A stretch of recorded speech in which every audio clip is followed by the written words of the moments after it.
Good evening, everybody. Welcome to a very stormy Northeast Ohio evening here. It's fantastic to have you here, of course, and we have a fun evening in store for us because we're going to be looking at several artwork lots in the upcoming Propstore auction, and Chuck Costas is going to be my guest. So I'm not going to leave him in the green room at all because we have a lot of cool things to look at today and talk about. So let me bring Chuck in here. Welcome, Chuck Costas. How are you? I'm doing great. It's great to be back with you, Bill. Last time we were in Florida together, I believe. So that is true. I'm back in Los Angeles now, and we've got some art, comics, props, a whole bunch of stuff surrounding me that we can talk about. But let's focus also on that comic art because that's what we're here for. Exactly. Well, lots of people in the chat already. I don't think I told you this when we start this thing off, but it's always good to switch to the chat or comments tab on the right hand side. If you, usually it defaults to private chat. But look at that. Yes. Yep, much better over there. So Mr. Wingo and Wedding and West, I mean, everybody's here, like my usual guests here. What do we got? Ruben and Michael. So, but let's talk a bit about Propstore. I think, you and I were chatting just before things got started. Let's give us kind of an overview of Propstore's approach to auctions, because as you said, I mean, you've been selling comic art for quite a while, but it's not something that people think about first and foremost. And I know that with this particular auction, you've got a lot of great stuff and some stuff that we've seen on the Comic Art Live channel before with regards to Mr. Hannigan and Gerhard and whatnot, but there's a lot more this time around. So tell us a little bit about Propstore's approach, and then also auction format wise and registration. Give us the scoop on how all that should be handled. Yeah, first I'll start. So this is the catalog that we just put out. Have to admit, it's relatively thick, over 1,800 items. So there's a lot of stuff that's in here if you get to go through it, and it is all online, so you don't have to necessarily have one of these thick books to play along, so to speak. But we've got 1,800 items. So, for those that don't know Propstore really well, Propstore obviously is probably best known for props, costumes. I think, a lot of the stuff we do throughout the year, we work with the studios, and we actually get the stuff from, Marvel Productions, Paramount movies, whatever it is, and we bring it to auction. But twice a year, we do these vintage Entertainment Memorabilia Live auctions. And they started really, frankly, as prop and costumes. But I think as we've evolved it, and frankly, as I've come on board, I recognize as myself as a collector, props and costumes are very cool. They're a physical way of sort of manifesting some of the superheroes that we all love, as well as, other things that we love about the movies. It's the original art, so to speak, of film and television. Mm-hmm. But what I've always liked to do in my collection personally is I like to pair it. I don't, if I have, I love G.I. Joe. Like everybody knows, I have a great some G.I. Joe covers, which I showcased down in Florida. But one thing that I was looking for was a costume, like a Snake Eyes costume, to go with that. So a few years ago, Propstore had an auction of G.I. Joe, and I was able to add that to my collection. And I think that's just as a collector myself, I love to do that. There's other people that might like the G.I. Joe toys, or they might like, other things. They might like other memorabilia. So as Propstore has continued to evolve, we look at it more broadly as entertainment memorabilia. And we've started to include things and really look at ourselves really as curators. As we get these great pieces in, as collectors, how can we curate a great selection of items that people can choose from that they can add to their collection? And it may be comic art, it may be comics, it may be props, it may be costumes, it may be something else that's a toy or something else. And so you're going to see more in our auctions that is more that way, but we also wanted to curate it in a way to make it easy for fans. And I think we've done some comic art auctions in the past. We've gotten feedback from you guys out there that said, hey, I just want to tune in, for the comic art portion of that. And so what you'll find is in this auction, yes, we do have a great selection of comic art. And frankly, we've got production art, things that were made. For instance, we're not going to talk about, or we will talk briefly about, let's say, the Doug Brody Thor illustrations that we've got, for instance, from the first Thor movie. That's illustration art or production art, but it's not exactly comic art. And so you'll find that stuff strewed throughout the auction. But for the people that are just sort of comic art diehards, we have a section just for you on day 4 for that. If you're a comic book lover, we have a section just for that also on day 4. But we tried to segment it. And also, if you go online, we actually just launched a new website last month. So you'll notice that the Propstore logo has changed. We have sort of a new look and new feel. And that's partly to reflect that the company is moving in a direction where we feel like we can do auctions, but they're not just prop auctions. We if we were to get a collection of comic art, we will do a comic art auction. We will do sort of specialized collections. But what we take our pride in is presenting the material to you in an organized fashion with great pictures and other things that we think you as fans would want to see. Mm-hmm. No, that's well, that was what I was curious about too. With the new site, did it change anything related to the format of the auctions, registration processes, those sorts of things? A little bit. We actually implemented a single sign-on, which was probably the #1 thing that people asked for. In the past, you had to keep signing up differently. Now you get one login ID if you re-log in with Propstore. If you haven't participated in a while, it'll ask you to do that. But it should be just one click to sort of register for the auction. And then moving forward, you can also just sort of one click to register as opposed to have to put in all new information every time. So that is something that's a little bit different. Mm-hmm. As far as, so, what you do is just go to propstore.com/live auction, or you just go to propstore.com and you should be able to find it there. Just look for a picture that looks kind of like this with Gizmo. And then you can go ahead and register for the auction. And then you can either, the way the bidding works is this year, actually, we are doing live bidding once again. So you can actually show up here in Valencia, California, from June 21st through June 24th, and you can come and bid in person, or most people will bid online or over the phone, or you could do absentee bidding. So the standard ways that I think most auction houses provide that, we're giving you all those different options to do that. But a couple things that are a little different about Propstore than maybe some of the other places people are used to bidding is, one, we've got 3-month payment plans that are interest-free. So that means essentially you have up to 3 months to pay off your bill, and we don't charge you interest on it. It's not like you have to pay within 10 days or else we start charging you interest. Is there a dollar threshold that you have to meet before that comes into play? It's $1,000, which, frankly, for this auction is pretty reasonable. I think most people are going to hit that threshold, but there isn't an upper end of that. So if you bid $100,000, you can split it into those 3 payments. We ask for 20% down, and then the other 3 payments are even payments over the next 3 months. So that should, that's something a little bit different. We also don't charge for credit cards. We don't have a credit card surcharge, and you can charge up to $25,000, which is a much higher limit than you're going to find. And I know some places have even stopped taking credit cards altogether. We do our own internal shipping as opposed to having to deal with a third-party shipping company, which you'll also find with some auction houses, which is also a good thing to have there. So some things that we like to think is just as collectors ourselves, are things that we would like to see in our auctions. No, well, that sounds like great additions, especially the login part. I mean, that's always a challenge. We don't have anything. We need a simpler way to log in on CAF. So I understand the challenges that something like that poses. So it's good that you've implemented that. And I think that as a payment plan for anything over $1,000, that's actually, really fair as well. I mean, that's something that you're going to get, in a lot of places, unless you're buying something probably really, really expensive. So that's pretty fair. Yeah. And I see Ruben went to the wrong Valencia. I always thought this was the place where Valencia oranges came from as well. I found out that's actually not true. So now that I work out here, so I can understand the confusion there, Ruben. So I think there's a lot of things. So please do, sign up for that. I think we're going to go through some pieces here. We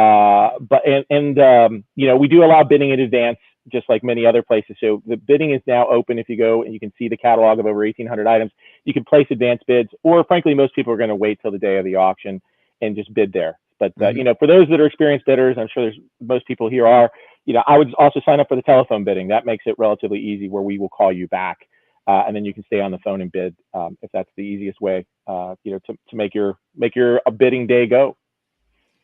And as far as site features and whatnot, can they kind of save their favorite listings and that sort of thing to make it easier to go back to bid? I mean, what kind of features are built into the site that allows them to follow lots a little bit easier?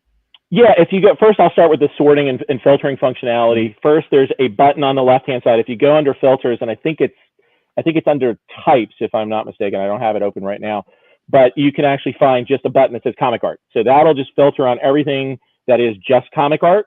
We also have another one that is a broader category of original art. I believe it's in there. Sure. And so that will show you some of the production art and other things that are in there. And then we also have one that's just for comics, or you can click on comics and comic art, and that makes it easier to filter the 1,800 items and see that. Mm-hmm. The other thing that's easy to do is just go ahead and type, if you're looking for Spider-Man, you can type for Spider-Man, or if you're looking for a piece by Romita, you can type Romita in there, and it should return all that back. So those are all the sort of the simple things to do. Oh, there you go. Yeah. So it's lot type is the category that you want to look under there. Yes, that's right. You can see, you can go through genres. There's some collections, as we'll talk about. The Ed Hannigan collection is in there. If you want to look at that, you want to look at some stuff from, I think we can sort of look at, you can sort by a bunch of days. But the other thing I would do is just day 4. Day 4 is going to have most of the comic art and comics lots, as well as some other miscellaneous stuff from the J.W. Rinzler collection. It's going to have some stuff from like posters, toys, a lot of the stuff that's not props, costumes, and sort of key things there.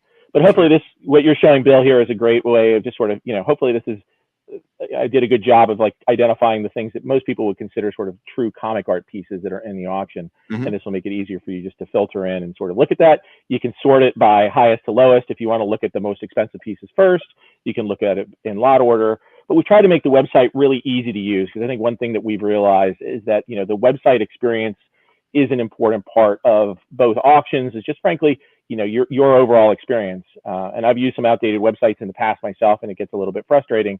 We're always open to additional feedback on how we can make it better. So hopefully you'll like what you see as far as the new Propstore website. Yeah, always take suggestions on how we can make things better. But there are ways of signing up for, I think, watching different items. So there should be a little button if you click in it, which is if you're logged in, it'll allow you to favorite it so that you can sort of keep your eyes on particular items. You may not be, logged in right now. Yeah, but that's what I was curious about. I figured it had to be there, but because I wasn't registered and logged in, I wasn't getting it. Yeah, it changes. The interface changes a little bit if you're registered and logged in, and it also allows you to request shipping quotes if you want to get that. Again, we do all that internally. And frankly, for most original art, it's not going to be a big thing, but there are some pieces that are framed or a little bit larger that you may want to get a shipping quote on first. It should indicate all that as well. So. And your shipping quotes are up to snuff? If not, you can always contact us. Yeah, I mean, we try to, we try to automate it as much as possible, where we put in the dimensions of everything, and that corresponds to a box size, and the box size corresponds to shipping. But especially for oversized items, if you're interested, also especially in props, those can get relatively large, and depending on where you're shipping to in the world, because we do ship internationally as well, those prices you may need to call for a custom quote, especially for some of those larger items. I would hope the comic art is going to be relatively standard to be able to get to anybody. Sure. Yeah, definitely.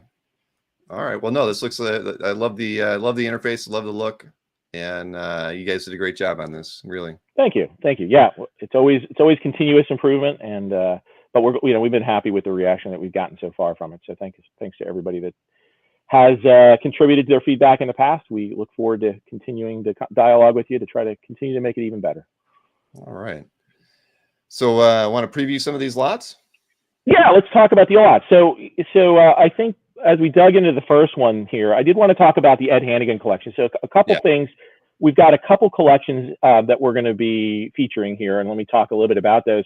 First is Ed Hannigan. For those that joined us, Bill and I and Lawrence Klein, we did a CAF sale with Ed Hannigan, where we offered pieces directly to folks here on Comic Art Fans, and hopefully you guys were able to pick up some of those.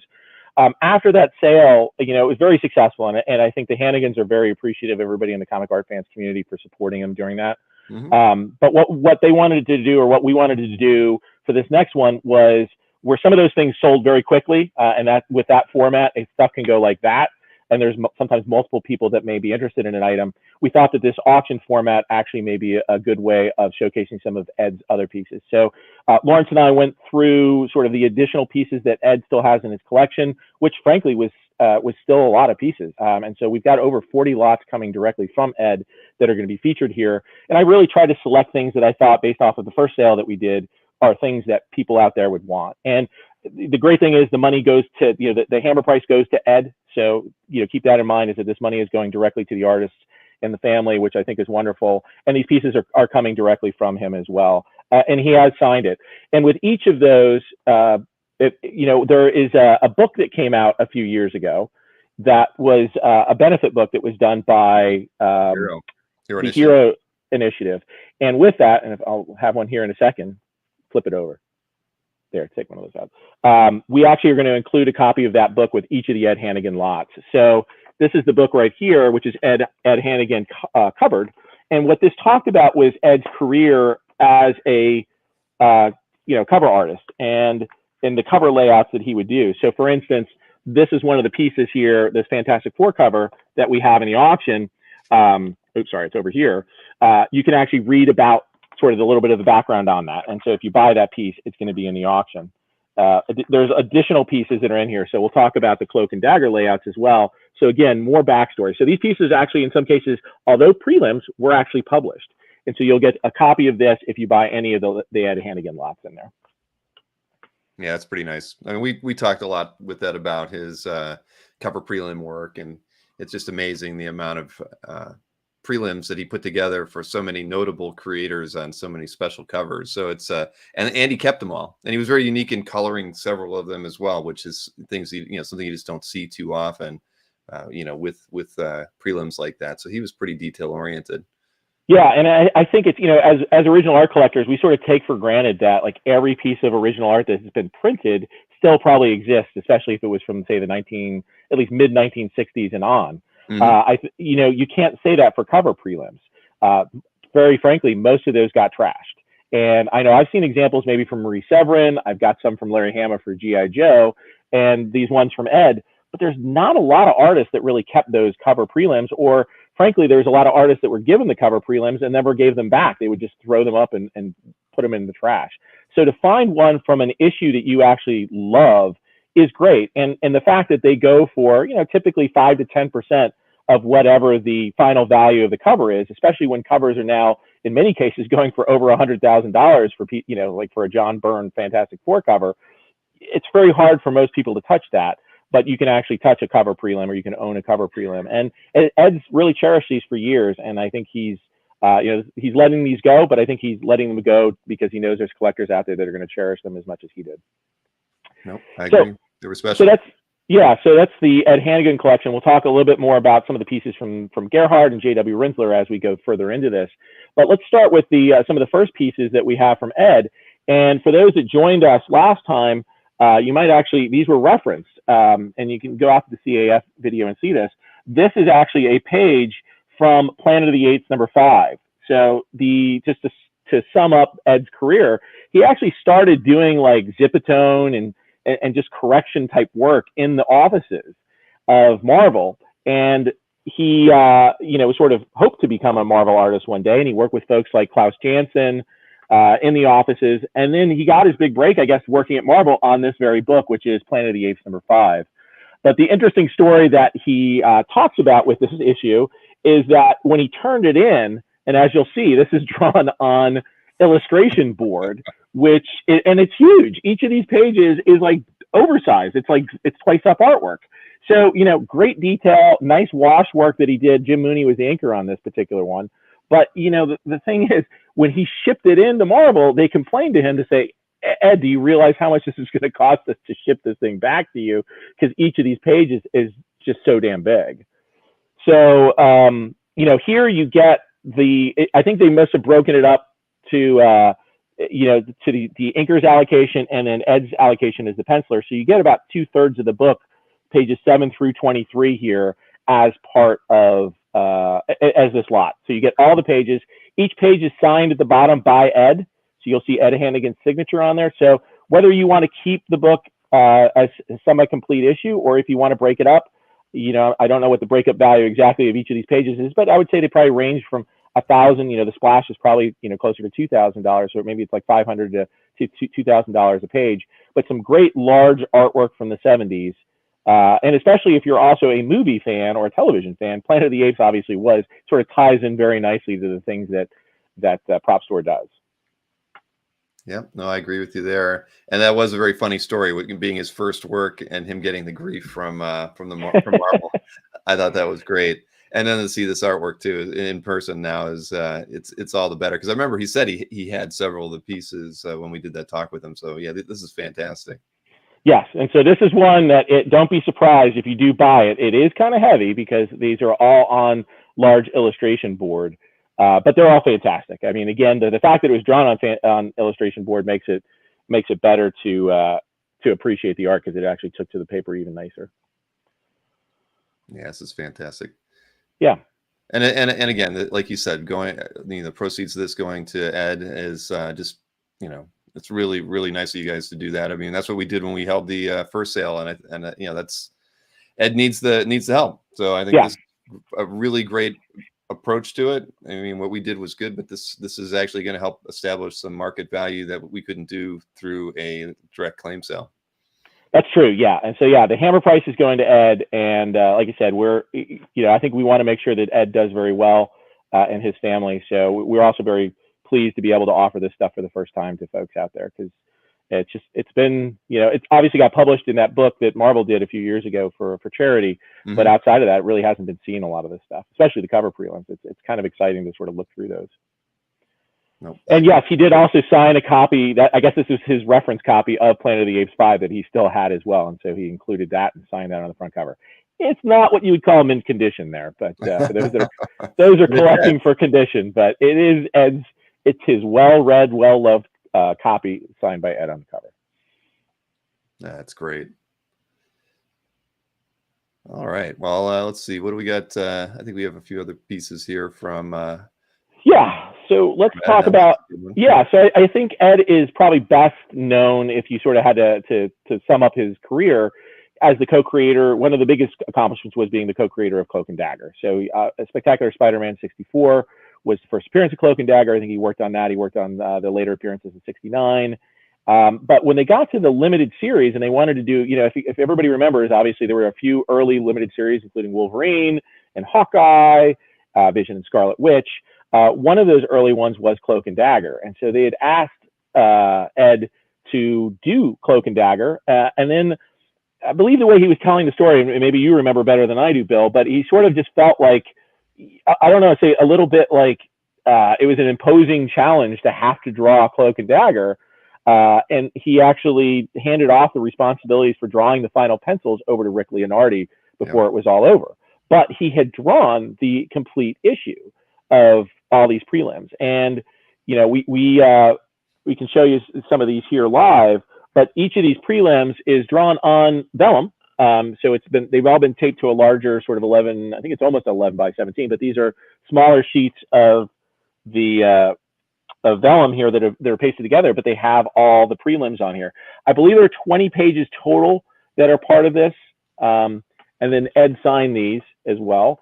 But and then I think the other thing that's kind of cool is that you get an early design here of Dagger. I don't believe that this design was actually used for a costume, and frankly, I'm not sure 100% if this was for the limited series, but they wanted to include this along with it. But it's an early Dagger design that I think is also very cool to show Ed's ability to sort of create costumes from scratch as well. But just a great lot if you're a Cloak and Dagger fan. Frankly, I love that Cloak and Dagger miniseries. I love Rick Leonardi's art on it. It's interesting to study Ed Hannigan's original prelims that also contributed to that being such a success. And I think the two of them together actually formed that and made it, a great thing where Rick could really focus on the execution of that and had sort of Ed's spirit around what Cloak and Dagger should be doing in that first issue behind it. So sure, yeah. No, these are a great piece of history here. And Cloak and Dagger was such a cool title when it came out. I mean, I loved it. Enjoyed the characters. It was a very 80s kind of thing, right? But yeah, this is really great. And I recall the story the way you just mentioned it as well. That he really wanted to.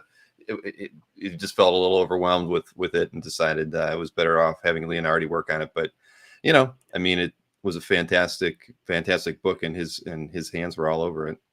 Yeah. I mean, it's great to learn that, I guess, by looking through this and seeing it from Ed's collection directly. So moving on, talking about the cover prelims. So obviously those are some interior prelims that he did, and also some finished ones that he did there. So we've got a few pieces that you've got the Defenders there, which is a Marvel prelim. He was actually known. He actually wrote Defenders, I believe, as well as drew the interiors of Defenders, but also worked on some of the covers there. So this is the size of it. So a lot of these cover prelims were actually drawn on Marvel Comics paper, which is kind of cool to see as well. So sort of proving its authenticity. I think when I saw the Marie Severin ones, they were typically on a smaller piece of paper as well that also had this Marvel inscription on it. But what was cool for Ed is that he would actually mock up the whole logo and everything that went along with it as well. And as you said earlier, he actually colored these things as well to sort of give the look and the feel of the final cover to it. So this is very similar to the final cover there.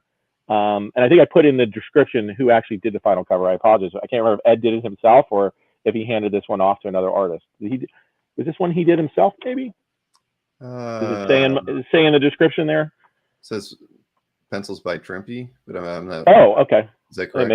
Maybe Herb did it. I know Herb did some of the other ones. Cover art by Buckler. I'm sorry, Buckler. And Buckler. Okay. Yep. Yeah. And I think what was interesting, and we'll see this more too, and maybe some of the other examples, is that as Ed talked about, he also kept in mind who the final cover artist was going to be, and tried to design it in a style that was similar to that artist's style, so that ultimately it looked like it came from them.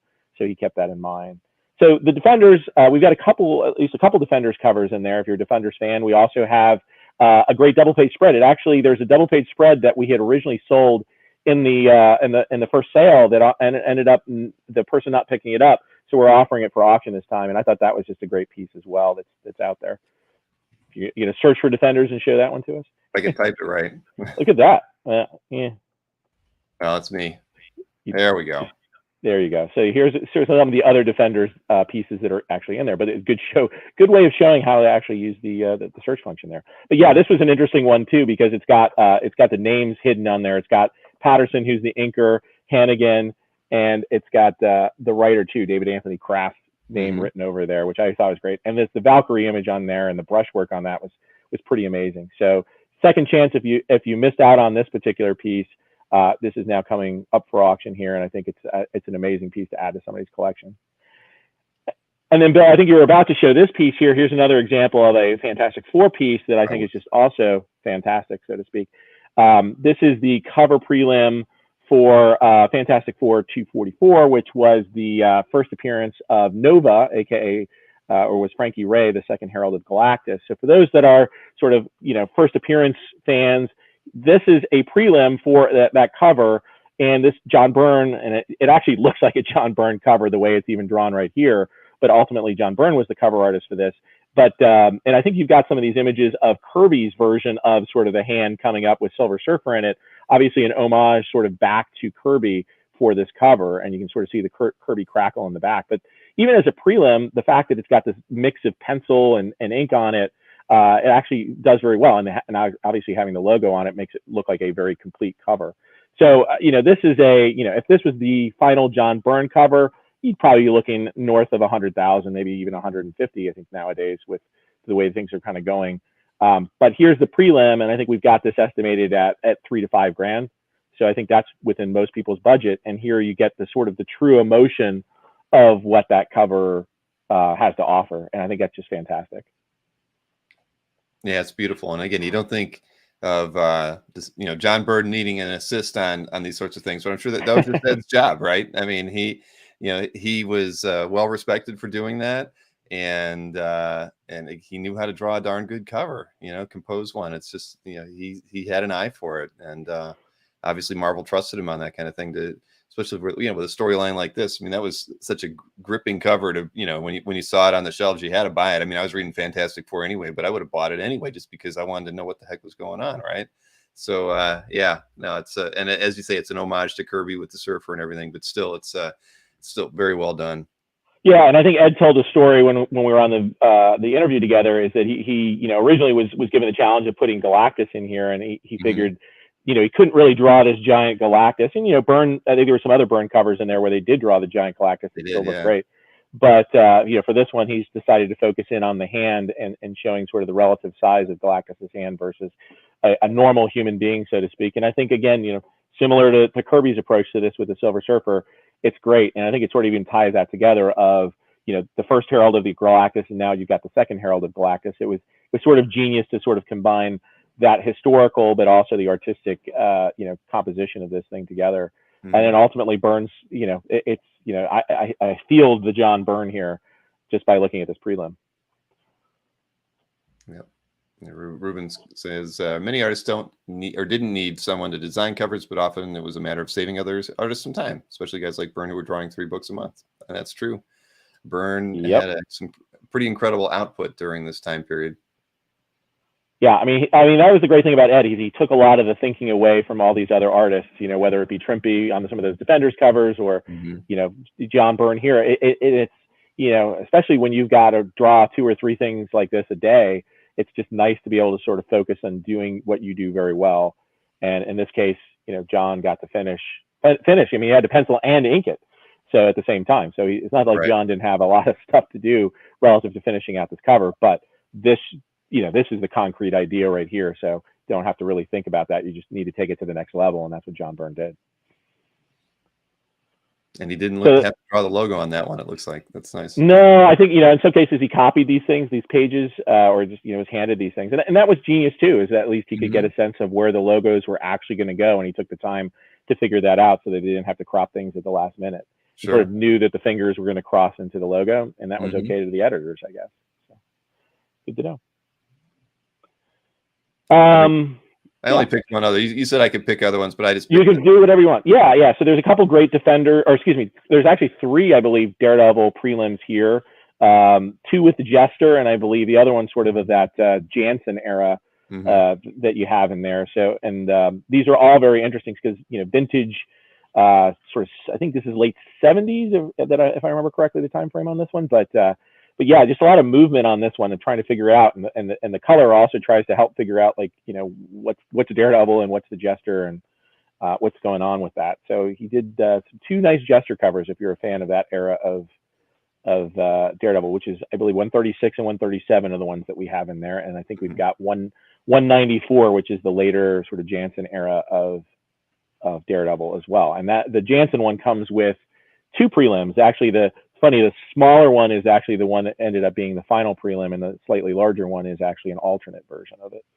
So in some cases, we didn't only just include the one, we actually included sort of the evolution. You'll see that there's some Superman prelims that are in there where we've actually got 3 prelims, the alternates as well as the final version of that included as part of the lot. So, right. And there were several DC cover prelims in there as well. I kind of gave it a quick scan ahead of time, but here's one right here, which is the Shazam cover. And if actually you look above my head, you'll see one of the Batman covers that's up there as well. So Ed, you know, after he left Marvel, and I think, you know, the last cover I remember him doing for Marvel was Marvel Team Up 142, right after Amazing Spider-Man 251. He moved on and did a number of great Batman covers, but this is I believe this is Tom Mandrake that did this. This is a Shazam #1. I think in the sale we sold the Flash #1 cover. But sometimes I mean, it was great that Ed got the job of sort of introducing some of these key books. And, you know, to me, this actually looks very much like a Jerry Ordway type of a Shazam right here. I think he sort of had that in mind when he was drawing this. But a great, you know, again, with that logo, it looks like a, you know, very colorful, almost finished piece. But yeah, some things you also don't know. It's like, yes, this is credited in most places to, I believe, Tom Mandrake, but it's actually an Ed Hannigan prelim that did most of the work on that. So yeah, look for especially the DC. I think we've got Legion of Superheroes, we've got Batman, we've got the Shazam, we've got some Star Trek, we've got a number of DC things that he worked on as well. So check those out as well. But yeah, over 40 total pieces from Ed Hannigan in the auction. So hopefully you'll find something you like and you can take it home with him. And I'll go into Ed. That's all the better. Going to Ed. Yep.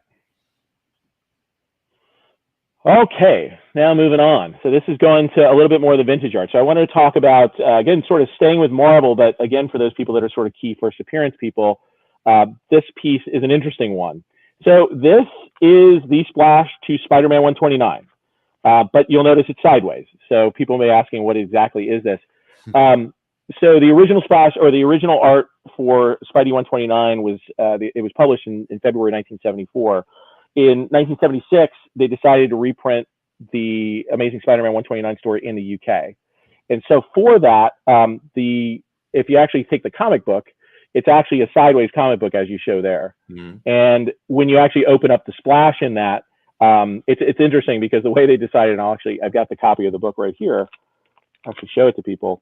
The way they decided to reprint it in the UK was very interesting. So the interior pages were sort of twice up. So they actually printed them back to back in the book, which is kind of weird. Yeah. I mean, I guess it sort of keeps the ratio correct when you have a sideways format book, but that's how it was printed.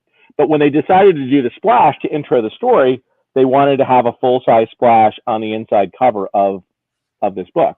And as you'll see, obviously the cover is very much the Spidey 129, although this was redrawn as well. but they decided, Marvel UK decided to have Dave Hunt, who was one of the original inkers. It's actually, you'll notice that he was credited as one of the Spider-Man 129 inkers. He actually came back and actually drew this splash.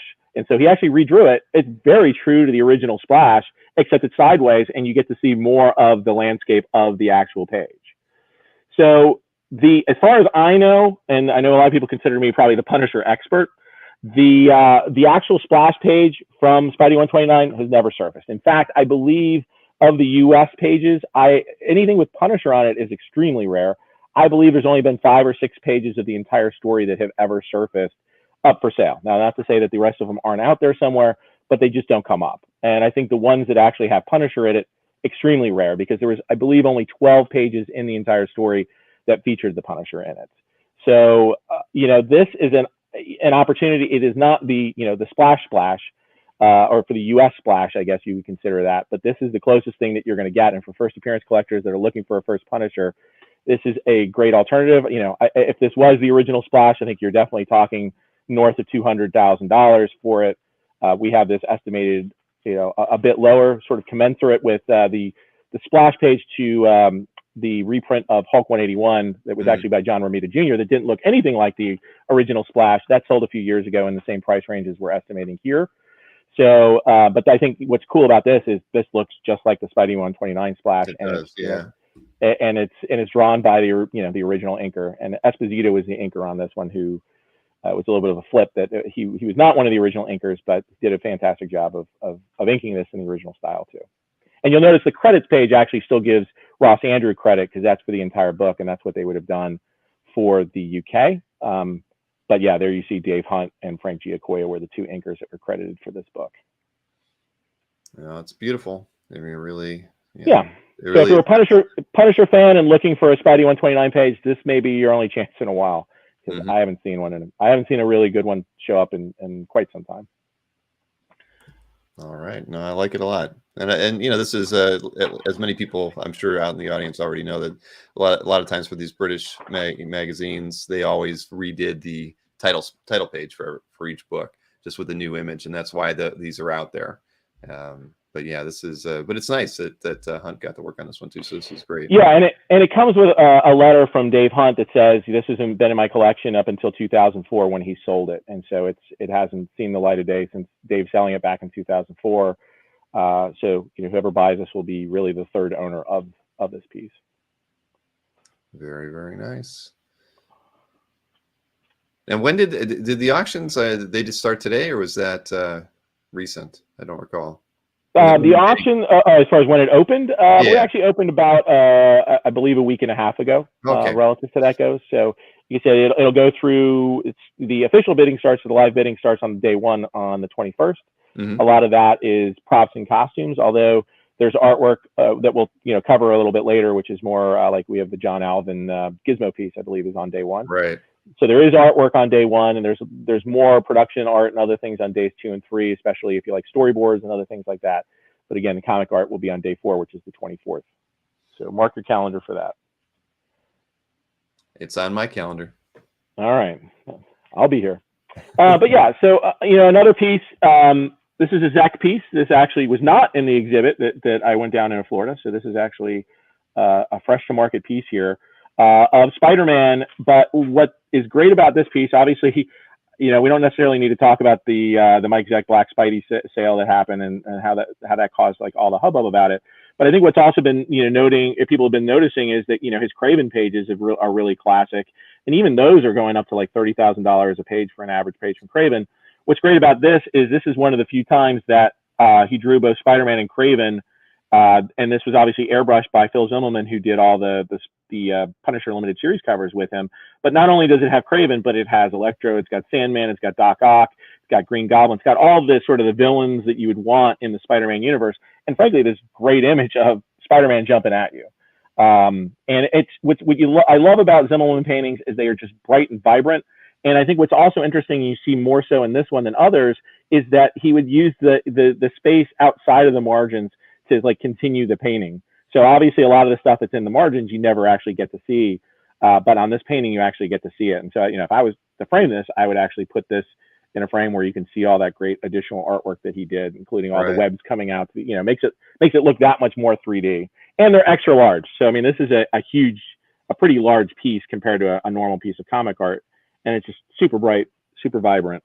And this was done in '96 for those Byron Price books that came out that were Marvel oriented that came out. But love it, and if you love Craven and you don't want to spend $30,000, I think we've got this estimated just starting at $10,000 for a cover that's got everything on it. And frankly, probably the best Spider-Man cover that he drew. Everybody's opinion on what it is, but it's one of the best out there. So if you're a fan of Zack, especially the Zack Zimmerman paintings, that's a great one. I know you've got a few opinions on Zack Spidey covers. I do, and I know good ones. I know good ones and not so good ones, and that is a good one. So I can tell you. All right, let's see what we got next here. Very nice, Kirby Stone. Yes. So going classic here, we've got a beautiful, very white, as some of these early pages can be, a very white page from Fantastic Four Annual #2. So this is Molecule Man. What I like about this, and I was sort of looking to see what other pages are selling for. Like, it looks like FF pages are sort of selling in that $20,000 to $25,000 range these days, just for interior pages, if you want to get one. This is a splash. We started the estimate on this one at 25, but it's a splash. I mean, it's kind of, you could either get this, you can get an interior page, or you can get an actual sort of title splash page. But what I love about this is that you get this giant image. I mean, you can't get much bigger than this as far as an image of a character, but then you also get the Thing and the Human Torch at the bottom as well. So it's not like you're missing out on getting some of the actual FF on this page as well. And it's early. So Molecule Man appeared in issue 20. That was his debut.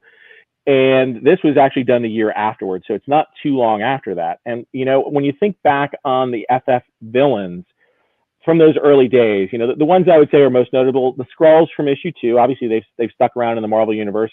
Nobody can forget Dr. Doom from issue 5. Mm-hmm. But when you really sort of go past that, there aren't that many super memorable ones. And, Molecule Man was actually one that made it into that first Secret Wars. So that actually probably speaks to something, that he was an important villain, and who knows where he is going. So to get like a really important villain from FF in those early years, I think is great. And I think these pinups are somewhat underestimated or undervalued in the marketplace, where I believe they are sort of between a splash and a normal sort of panel page on that. But a great one there. Yeah, no, it's a beautiful image, and you're right. And I think they are undervalued in a lot of ways too. I mean, just people are looking for more published stuff from the stories, but these are always really nice pieces to have. Yeah, and the Chickstone inks. I mean, I think when you think about Kirby inkers to own a piece from, I think Chickstone is I think Joe Sinnott is obviously always at the top of the list for that, but I think not too far behind, you've got Chickstone, where people just love the Chickstone inking on that. And he didn't really ink, you think about how much he inked Kirby compared to others, he didn't necessarily ink quite as much. I mean, he did obviously some of those X-Men issues, he did some FF issues, but not quite as much as obviously Vinnie Coletta or some of the other folks out there. So I think to get a nice Chickstone ink thing, very clean, and I think that's the thing about a Chickstone inked piece, is that you notice the cleanliness of the lines and the here you've also got you got the brushwork that's going into the arms, and then you've got sort of a thinner line that's sort of around his costume area. So you've got that weight to it, which I think Chickstone was very good at doing. Nope, I agree. I completely agree. And whenever I remember, just if you walk down the aisle at San Diego and you're looking at some of the more vintage dealer booths and whatnot, these are the kind of pieces that really always stand out on a back wall as well. I mean, that draw your attention because they're so unique and whatnot. And I think that dealers do that just because they know that it'll draw people in, right? But they do stand out. I mean, a little panel page, it could be a twice up panel page, and it's hard to see from the other side of the table. But these and covers, I mean, yeah, it's one of my favorite things to do while I'm browsing, shows, is to see nice pieces like this one. So yeah, they're kind of the precursor to the Marvel Universe pinups that came out many years later in the 80s. Right. That Ed Hannigan drew the covers for. But yeah, so I mean, that's what I also like about it. I love those Marvel Universes, and this is almost like 20 years before those Marvel Universes. They actually did those in the back of these 1960s books. Right. And that's a great one. Yeah. I agree. Well, we got some X-Men art next. X-Men. By Dave Two Cockrum. X-Men. Yeah. So I mean, yeah. So one of the X-Men page that we've got in here, this is an X-Men page from X-Men 150. You know, I think, you know, where people want to collect, I think Magneto is almost as important as the X-Men themselves when you sort of think about the whole history of the X-Men. You know, for our you know, fans of the actual shows, you know, we do have some Wolverine claws that are in this one. We have actually a medallion that looks a lot like Magneto that came from the show The Gifted, that came out with that is being sold with the Polaris tiara. So if you do like props and costumes, that would be a great thing to pair with this page. But what I like about this is, you know, going back to the storylines, you know, Magneto, obviously X-Men 1 was his first appearance. But then in the John Byrne run, he disappeared after issue 113. I think the mountain, the magma came down on top of him. We didn't know what happened to him. And then he resurfaced in this anniversary issue, which is 150. And we see him taking over the sub. And I think, you know, you're buying, I think for this, the image of Magneto right here is just the money image right there. That is a classic Magneto image there by Dave Cockrum. These second run pages are still affordable compared to, you know, the first run pages have gotten, you know, to be 20K plus in many cases. Here, I think you can still get a great one. And I think we've got this estimated starting at 5K. So a little bit more in people's ranges of it, but, you know, also shows what he does and, you know, sort of I wouldn't say the meanness, so to speak, but, you know, sort of, he is a villain and here he is, he's ripping apart a sub with these people inside, which is not the nicest thing to do. But also shows, you know, it also shows Cockrum's ability to sort of deal with subs and sort of the interior of a sub, which I always remember that Gerhard story about how he drew the interior of a sub. Well, this is Dave Cockrum's version of drawing the interior of a sub here on this page. Yeah, well, even the second run Cockrum pages are going up in value. I mean, as many people know, I mean, I think your estimate's probably spot on, but you know, in today's market, it might be a tiny bit low too. You know, it's just the way things are, because these are so hard to come by anymore. I mean, really, they're disappearing. Yeah, I mean, I think everybody's bought them up. I think people want these examples of Dave Cockrum X-Men, and the second run, you can enjoy it for what it was. There's a lot of, you know, sort of what he was famous for in the first run in that second run. But very frankly, you know, the issues that you and I probably read off the stands were the second run ones. I wasn't around. Actually, I guess the first one I read was 98.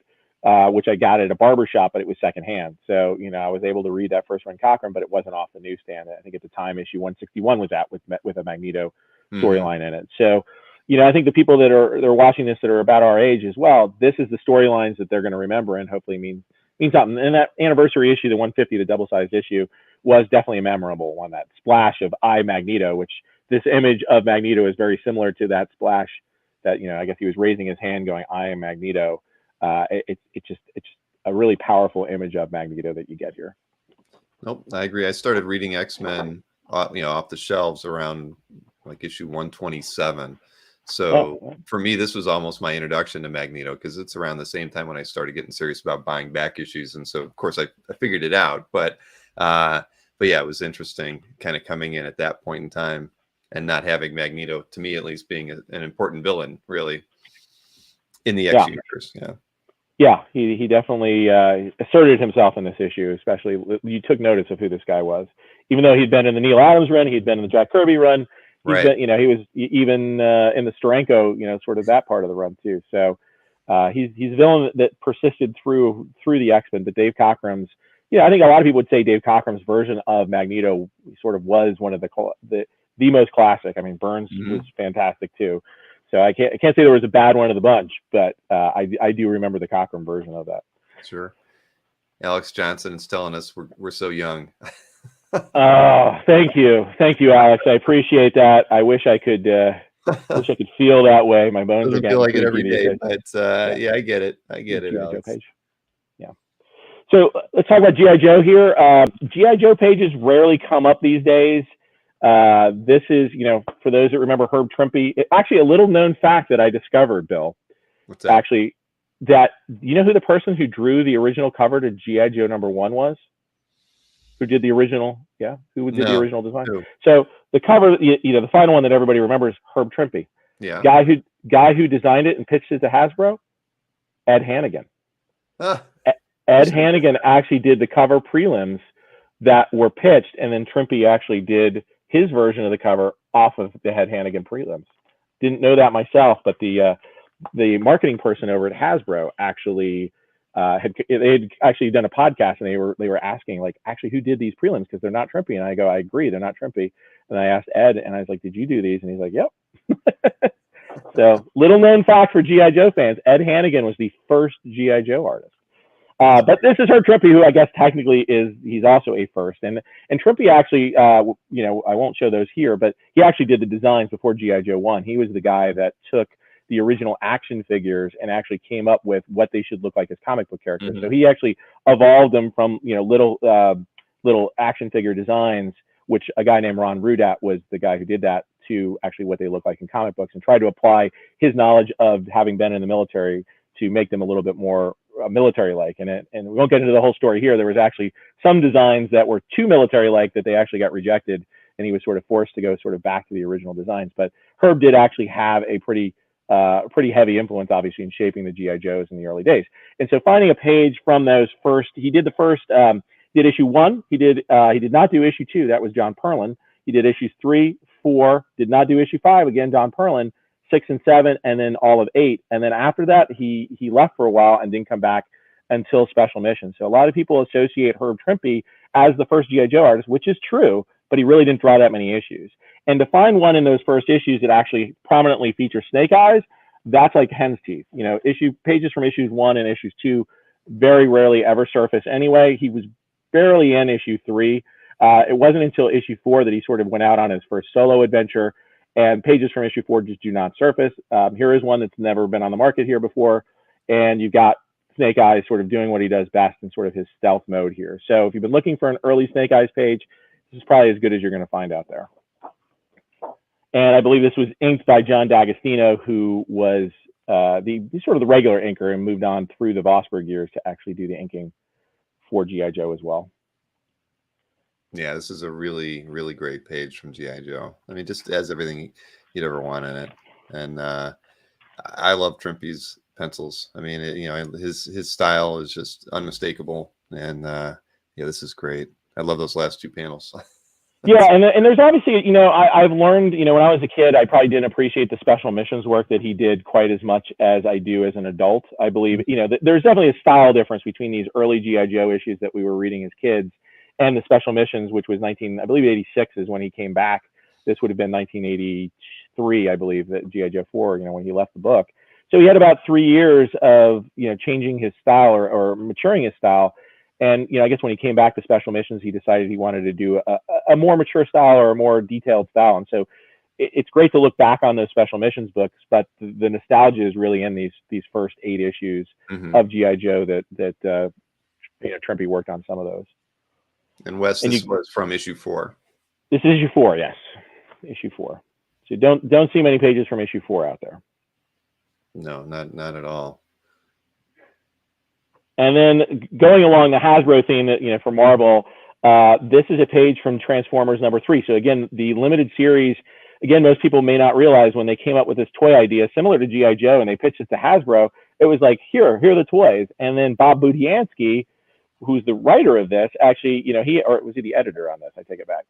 One of the two. But he had a big hand in sort of shaping these characters, similar to like Larry Hama in the G.I. Joe universe, as to creating their personalities and what they look like. So here on issue 3, you actually do have Optimus Prime, you've got Gears, you've got some other Transformers in here. But this limited series was really, before even the cartoon started, they sort of started launching those hand in hand. But that limited series really shaped what these characters were all about. And most people don't realize it, Black Spidey appearance in Transformers 3. People may have forgotten about that. But the other thing to think about in retrospect is this actually came out the same month Secret Wars 9 came out. So 1 month after you saw the origin of the Black Spidey costume, you actually got to see Spider-Man in his black costume, the symbiote costume, in Transformers number 3. It was the oddest team up. It's probably the oddest Black Spidey appearance that you're going to see out there. But it is a Black Spidey appearance. And again, pages from this storyline don't surface very much. And with all the, you know, hubbub about Black Spidey, here's a Black Spidey oddity that, yes, it's more than meets the eye. Well, it's funny. I didn't look at the more you know images on a lot of these, but I had no idea Spidey was on this page. Really? Yes, yes. So there is Black Spidey doing his Spidey. The other little bit of trivia on this is that when Springer actually first drew this, if you look at the artwork very, very closely, you'll notice in the black that he drew all the Spidey lines as if this was the red and black costume.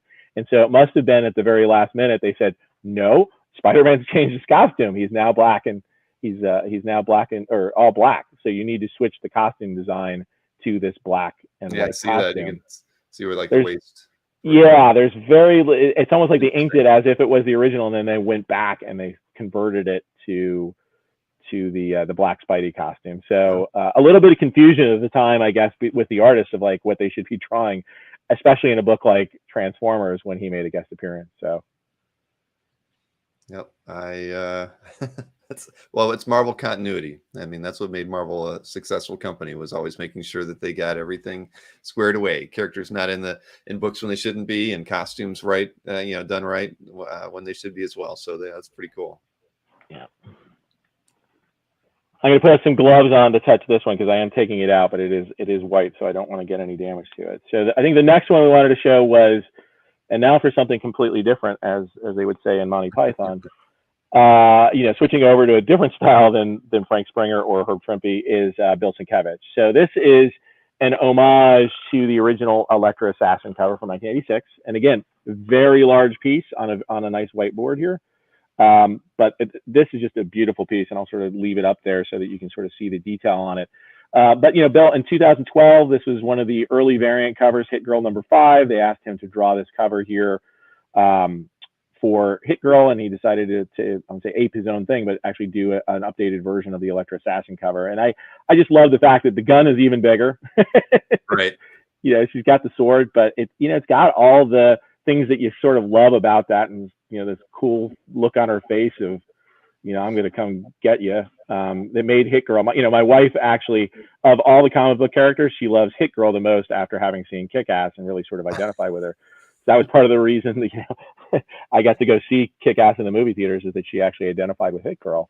But just love this rendition of Hit Girl here by Bill. And it's a full, large, giant Bill Sienkiewicz painting that's got all the things you love about the whiteout on it, and he does his painting in layers.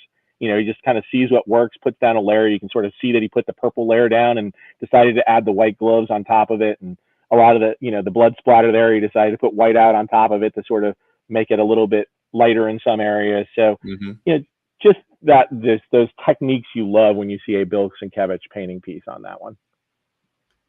Yeah, no, this is well, it's a great homage to his earlier work, but yeah, it's fantastic. My wife didn't like Hit Girl, unfortunately, so I couldn't take her. She probably watched like 30 minutes of the show and was just like, nope, it's not for me. Too much blood. The only movie prop that she wants, or she would allow me to buy, that she would consider something that she would display, is Hit Girl's belt. So if anybody out there happens to have Hit Girl's belt from either of the first or the second movie, let me know and we'll work something out, because that's actually something my wife will let me display proudly. So that's something nice. Yeah. But yeah, it's great. And this actually comes with a copy of both the variant cover, the variant comic, as well as the original Elektra Assassin. So it could look nice framed up together if you want to do it that way.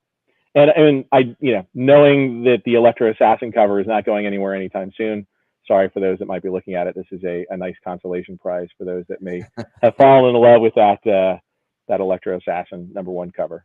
So. Oh yeah.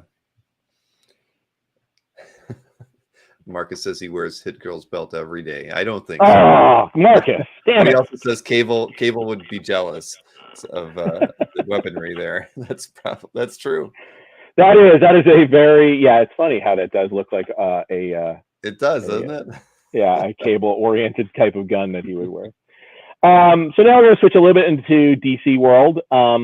And I want to talk about one of the other collections that we've got in there, which is J.W. Rinzler. So for those that don't know who J.W. Rinzler is, and I'll put this piece up here just briefly so we can talk about it. J.W. Rinzler was a historian that worked on a lot of books dealing with the Star Wars universe. So he actually he wrote his own Star Wars comic book as well.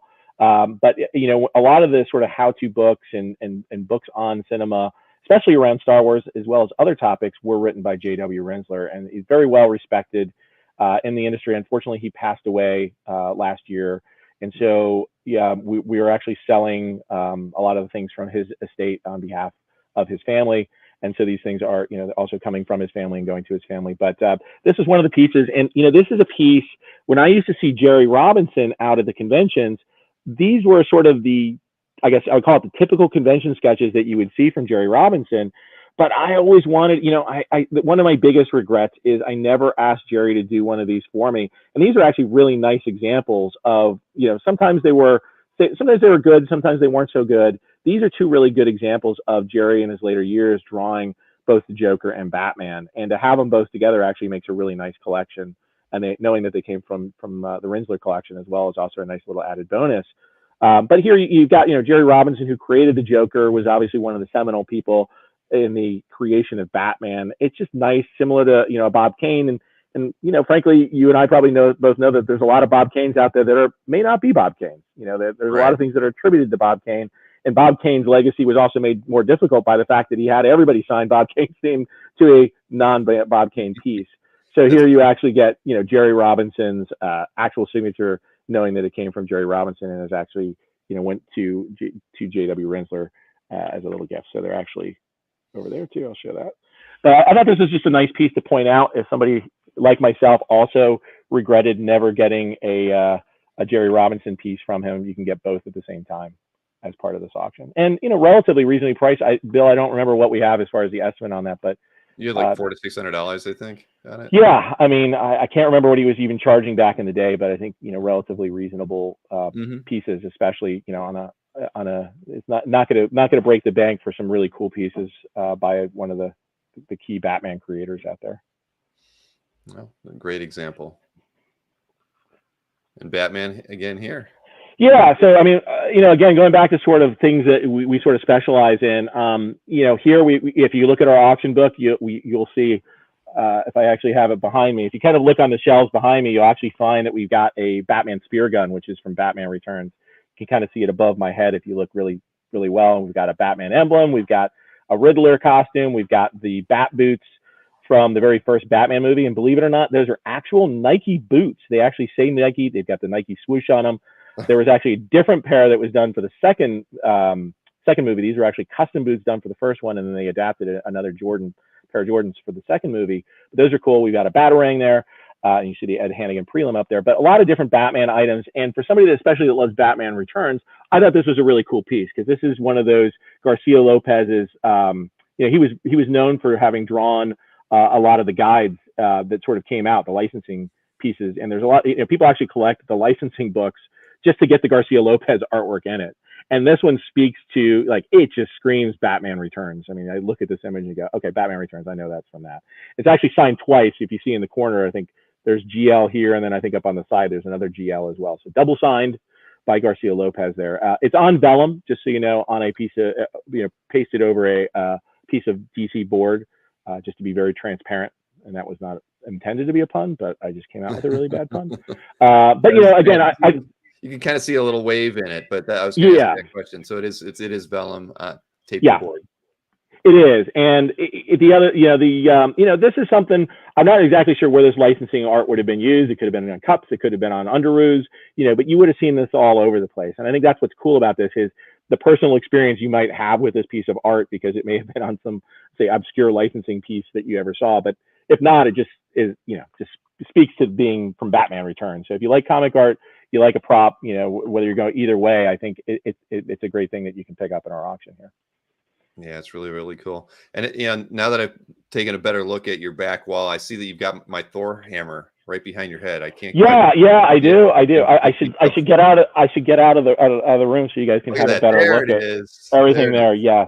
I don't know how you got that out of my office, but for shame. Yeah, Bill. When you aren't looking, you never know what happens. No, that is an actual Thor hammer from the very first Thor movie, and there's been other Thor hammers out there. This one came from the original Marvel Studios auction about 10 years ago, so it is officially came from Marvel Studios, so you don't have to worry about the provenance on it, and that means a lot in the prop world. So if you have to own one and you want to pair it, maybe you've got an Avengers 1, maybe you've got a Journey to Mystery 83, or maybe you've got a page from one of those things. Having an actual Thor hammer from the first movie that's a nice complimentary piece. I like to have one myself. So, if I was displaying it, those two go really well together. Could be a way of sort of, a drug into the prop world, so to speak, for those comic art collectors out there. But right. I think we took it off Bill's shelf just to offer to you. So. Well, it's awesome. But hey, the next piece is sitting right beside you. Yes, he's saying no, stop talking about that. Not so fast. Yeah, not so fast. Don't forget about good old DC comics over here and the great movies that I did. So yeah, the next piece that we have is and I'll actually take the comic that goes with it. This is a piece, and you'll notice it's very reminiscent of Killing Joke. Well, there is a reason for that, and so the story on this is back in 1988 in France when they were printing Killing Joke and translating it over to Killing Joke, and I guess you call it a reprint, or you can just call it the French printing of it. They decided to do it in a serialized format. So unlike in the US where they printed it all in one book, here in the magazine, they had different stories in here. And one of those stories was the Killing Joke. And so I'll actually find the pages in here. Now, I don't know exactly how many, how many pages there were in there, but or how many times they broke it. I think they probably broke it into 3 or 4 parts. This is the part of the story where Barbara Gordon gets shot. In this particular one. But in it, they also did a story, or they did an interview with Alan Moore and Brian Bolland. So you've got, here's the story on, you can see Brian Bolland there. You can see Alan Moore's picture on where my hand is. But so here was an interview in French. So if you can read French, it's actually cool. You can get this comic book with it and read this whole interview here. But they talk about Killing Joke in 1988 when this really just came out. For when they were putting the magazine out, they decided they were going to have this cover painted by Tonino Liberatore. And I think a lot of people out there probably identify him with heavy metal or Ranzerox, but a famous Italian painter. And so that's a little different approach than Bolland was used to. So Bolland actually drew this piece to hand over to Tonino to actually paint the final version of this. Oh, okay, cool. And so it was done of the time. So I don't exactly know when, but it would have been shortly, either right after Killing Joke was done. It says, and this was actually printed in the 20th anniversary. So when they did the deluxe edition of the Killing Joke, in the back, you'll actually see a picture of this with a blurb about what this is, which he says he drew this in France, and I would, for Tonino. And the other thing to note was that the other person is Furshid Baruka, who was, I believe, the editor of this magazine, who's also an artist in his own right, also had a hand. And I think when they actually credit it, they actually credit the cover to all 3 of these. And I believe the reason they would have done this, and again, this is my speculation, is you'll notice that the positioning of his finger, which he's saying, $1 million. No, I'm doing, is he's basically saying he changed that to actually include the back cover of the U.S. edition of the Killing Joke. That card was printed on the back cover of the U.S. edition. And so I believe they just made the call to sort of change that and have Tonino draw that into the actual composition there. And so that's why it does differ. Personally, I like Bolland's original design with the finger up myself, but I also understand that they wanted to tie it back to the Killing Joke and wanted to have the card that Bolland had drawn on the back of the Killing Joke also on this magazine cover. And so they incorporated that into the final painting that was done there. But this is a cool, it's a very large piece. I won't take it down necessarily, but you can hand me just a regular comic book page over here. So let me just compare it just so you guys can get a sense of. So here's a sort of standard comic book page, one that we're not going to talk about today, but you can sort of see it's a little bit larger. It's a little bit wider, I guess, in some ways than that. And it fills all the way to the edges too. So larger than you would probably find. And I think what's cool about this is that, it's a relatively unknown. I mean, Bill, had you ever seen this image before? No, you saw this? No, not at all. And I think that's the thing, is it's lived in obscurity for now almost, I don't know, how many years has it now been? 35 years almost, 34 years since Killing Joke came out. It's been in, one book, which is the deluxe edition. But if you didn't buy that, you probably didn't see this in the back of that. I would love for, I think it's a great piece that if DC were to actually, do a variant cover or something like that, it's a great candidate for doing that because it's sort of an unknown Killing Joke cover of the time period that people just aren't familiar with. But and I love the fact that he added the red lips to the composition here. This is, he drew that himself as part of the composition, which just makes the piece pop, as almost a piece of pop art there. Yeah. So it's signed in the lapel by Bolland. Yeah, I don't know what else, if there's questions out there about the piece, but I think, as far as being able to bring this one to auction, I think it's, you do see some pages nowadays. I think, the standard pages probably go for, even the shrimp pages are probably up. Well, I guess we'll see, because there's going to be 2 pages that are going to be coming out the week before this in another auction. Yeah. We'll see where those land. And I guess that'll be somewhat of a marker for, where something like this could potentially go. But obviously, if this was the Killing Joke cover that we're all familiar with, who knows? We're definitely in a 7-figure number at that point in time, given sort of where we are with the Dark Knight 1. And I think people would debate whether or not the US edition versus the Dark Knight 1 cover is more important. And but I think this is just a great piece. If you're looking for a Killing Joke, it's got the Joker image you're looking for, and it's big and bold and frames up really nicely too. So yeah, I'll be really curious to see where that one ends up. Like you say, you got a starting bid of 40,000. You don't know where it's going to go, like you said, having not been on the market before. No, it's and like I said, it's a cool piece, and hopefully some Killing Joke fan out there, will be able to add it to their collection. Yeah. All right. No, that's nice. A nice signature piece for this auction as well. Thank you. Yeah, I think it actually stands out a little bit too. So it was great to be able to use that. And this next piece that I'll show too is like this. I also like this. This is a great Joker piece by Norm Breyfogle, and we have this in the auction as well. So maybe if you don't win the Bolland piece, you can actually get this one, which I just, it's got that sort of Neil Adamsy design in the back, I guess, that he was sort of known, maybe even call a little Steranko-ish, but that pop art actually, to me, feels more like a Neil Adams type piece. But Norm Breyfogle, this is trading card art that was done, I believe, in the 90s. But trading card art has gotten its own sort of life these days, especially with the trading card market, sort of taking on a life of its own in 2020. So Breyfogle, if you had a Batman cover from Breyfogle too, I think they're super desirable these days. And this piece of trading card art, I just loved it when I saw it. I was just like, yeah, can't wait to auction this one alongside the Killing Joke piece. So great companion piece, but also if you can't afford or can't win the Bolland piece, this is a cool Joker. Yeah, it really is. I love Breyfogle. I mean, I'm not a DC guy, but his work is really just amazing. I mean, I've always been a fan of his. And 95 right there on the signature. Yeah, sort of I would say the heyday of trading cards, where DC and Marvel were sort of like working on a whole bunch of different trading card lines. But the thing about it is there was just some great images that were produced, whether it's this or the Jim Lee, set that was done for X-Men, or the Joe Jusko, Marvel Masterpieces cards. Just some fantastic things that were done in the 90s with trading card art. And they make, nice small pieces, I always used to go for bigger the better, but then I realized you can't put big pieces necessarily on the wall all the time. So sometimes it's nice to have a smaller piece on that.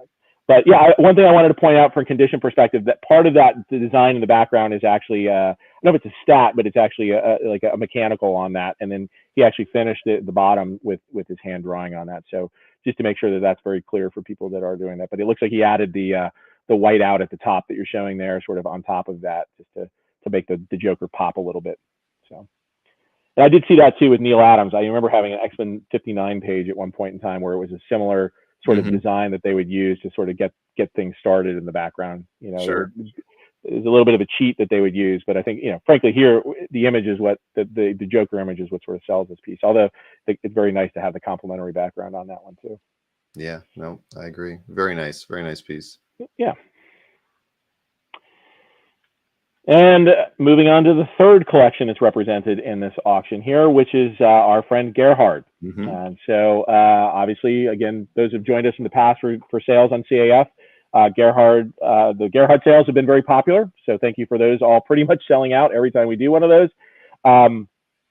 Unfortunately, we're not quite ready to do another big sale for Gerhard quite yet. I know, Bill, I know every time we talk, you ask me about when's the next Gerhard sale. I've got like 3 or 4 people that email me about it, and I just say, well, we're going to do one sometime. I don't know when. Yes. So what Gerhard was kind enough to do was release 5 pieces for this auction. So got to, I guess, select a few pieces with him to offer. And as part of that, a rare cover to start out with. And so this is one of the painted covers for issue 154. That's just beautiful. If you get to own in this case, there's a little of Dave Sim in there, but this is a lot of Gerhard that's going on here.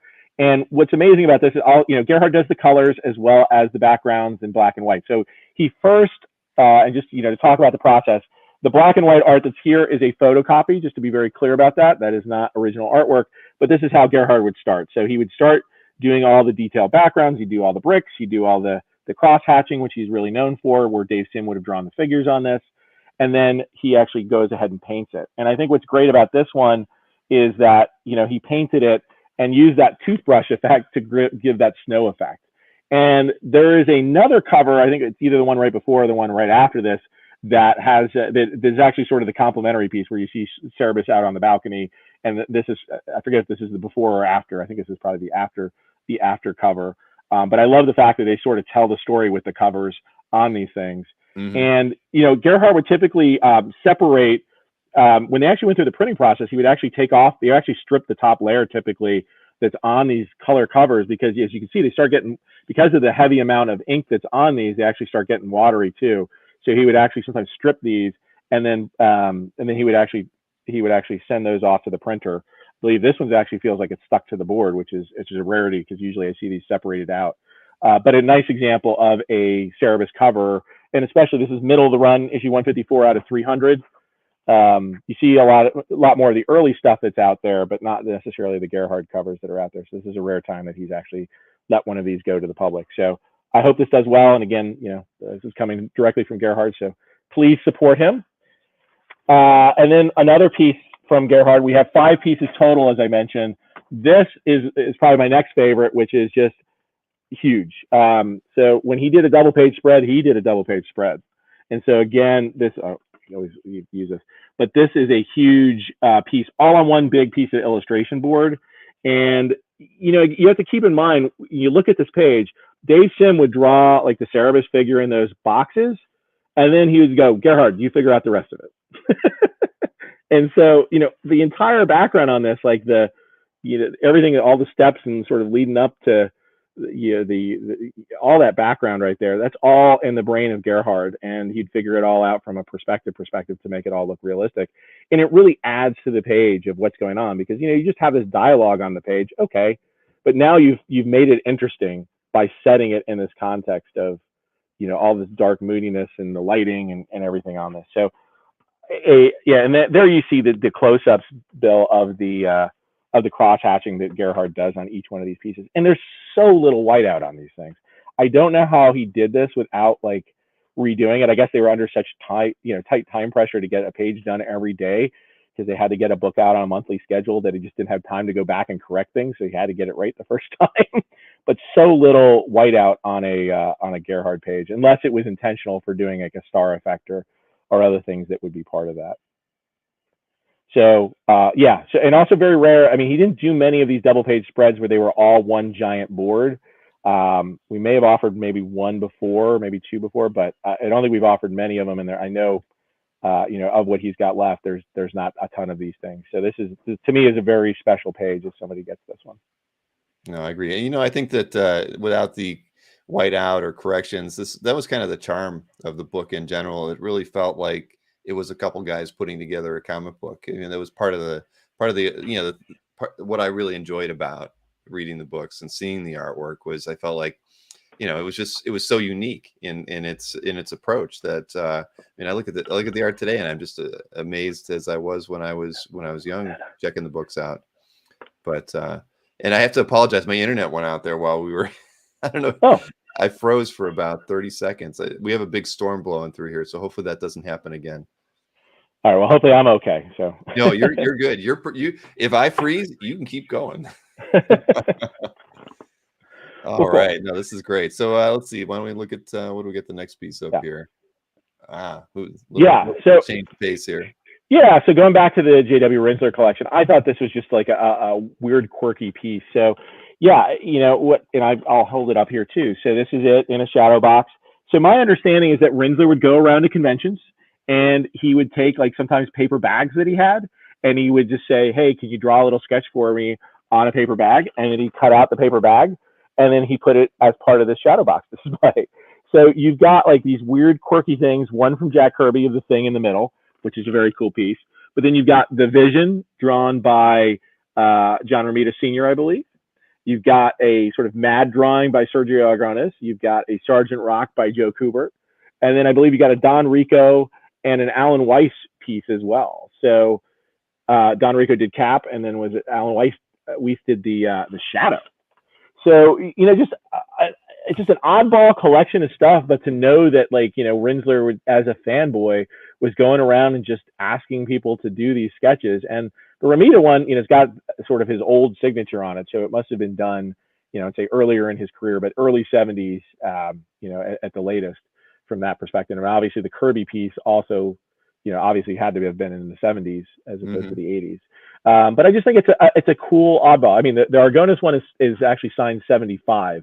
So that may give us a hint as to when he was maybe gone around and gotten some of these from the other artists as well. So could have been at a convention in 75. I'm not sure if he got them all at once or if he got them at different times. But, some classics and some greats just in the roughest form there too. So cool piece. How are they adhered to that? There's a piece. You can't really see it in the box, but sort of see it. But they actually look like they're on a piece of foam core board that has been secured with tape onto the foam core board, and then the foam core board is actually put on the. You can kind of see it there, but they're kind of they're lifted off and secured with the foam core board on that. So you can see some tape residue that's still on there. I think if you really wanted to conserve it, you could give it to somebody like Gordon, and you could have him probably take the tape off there and re-secure those things if you really wanted to. But these were just simple sketches that obviously he cherished, and they're cool. I mean, especially that Vision one. I love the Kirby piece too, especially they just stand out to you. So you're not going to find things like that anymore. No, they're very unique, and exactly, it's a part of Rinzler's collection. So you get what you get, but at least they survived, right? I mean, God only knows what could have happened to them. So I think it's unique. I haven't seen anything like that before. Yeah, like I said, it stood out to me, so I wanted to make sure everybody was aware of it and saw it there. And then another piece that I'll show again from the Rinzler collection is this lovely little Frazetta piece that's in there. I'll show you a little bit of glare on that one. But what I love about this, this is a typical Frazetta. It's got the F signature on it there, so it actually is signed. It's initialed. But to me, it's just like it's relatively small, but it just has a ton of emotion in this. It was funny because I was like, well, what does this remind me of? I go, it actually looks a lot like the cover to Wolverine #3, where you have Wolverine. Yeah. Once you see that, you can never sort of unsee it. Yeah. Did Frank Miller see this piece and draw inspiration from it? Maybe this is really a prelim for Wolverine #3 by Frank Frazetta that was handed. No, I don't think that's the backstory on it. But to me, it was just the fact that it did have that same emotion to it. Again, the cross hatching and other things that you see in Gerhard style too. But obviously Frank's came first. But it's just a nice little illustration. And I know some people just like, I don't have hundreds of thousands of dollars to spend on a Frazetta.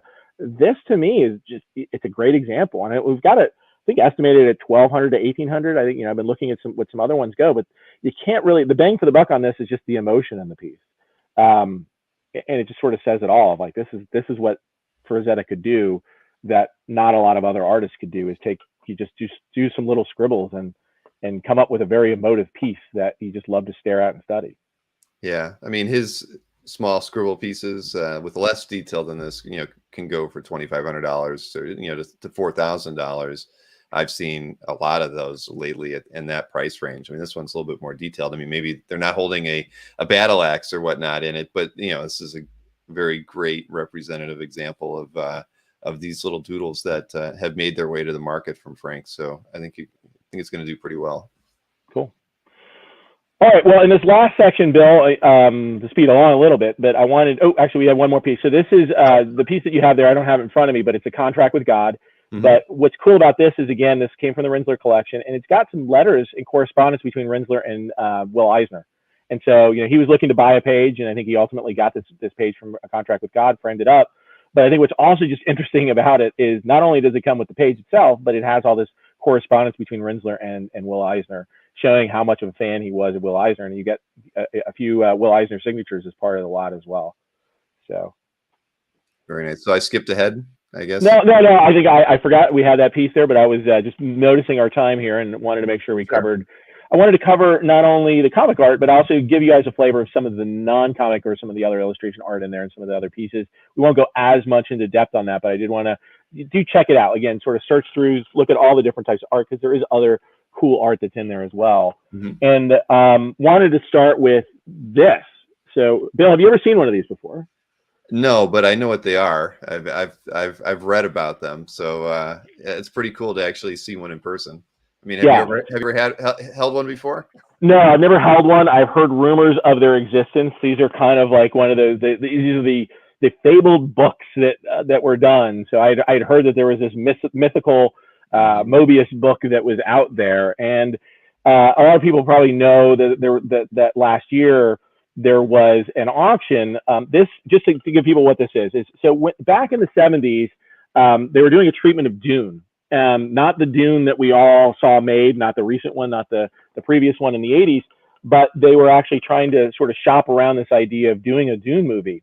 And as part of that, they had Jean Giraud, aka Mobius, was one of the artists that was working on that, as well as others like H.R. Giger. They put together storyboards, concept art, a whole bunch of things to basically pitch the idea. So there were 25 copies of the book that were made for a part of the pitch. And so one of those books came up last year. I think it was estimated, was it $60,000 in the auction? And it sort of blew everybody away because it went for, I think, over $3 million for this book. And I think the part of the reason that it went for such crazy money was there was a collective sort of in the cryptocurrency world that they spent the money and they actually collectively raised, I think they did sort of crowdsourcing for it. They raised actually $20 million. As part of this, they wanted to actually turn it in. They actually wanted, their goal was for everybody to see this book because it's such a fabled book that nobody knew what was inside of it. And there's a ton of great art. But I think what they realized after they sort of bought it was that you can't necessarily, for copyright purposes, share it with the world as maybe they originally envisioned. I think they were planning on turning it into an animated feature, using the storyboards and other things that were in there as a guide for what this was all about. So everybody sort of heard about that, or I don't know if everybody is, but you guys can go out there and research that online. Well, they actually made Stargazer, I believe, which is Mobius's book company, actually made this, which was a printed second version of that. I'm not sure how many of these were made, but I've always heard of the fabled red cover.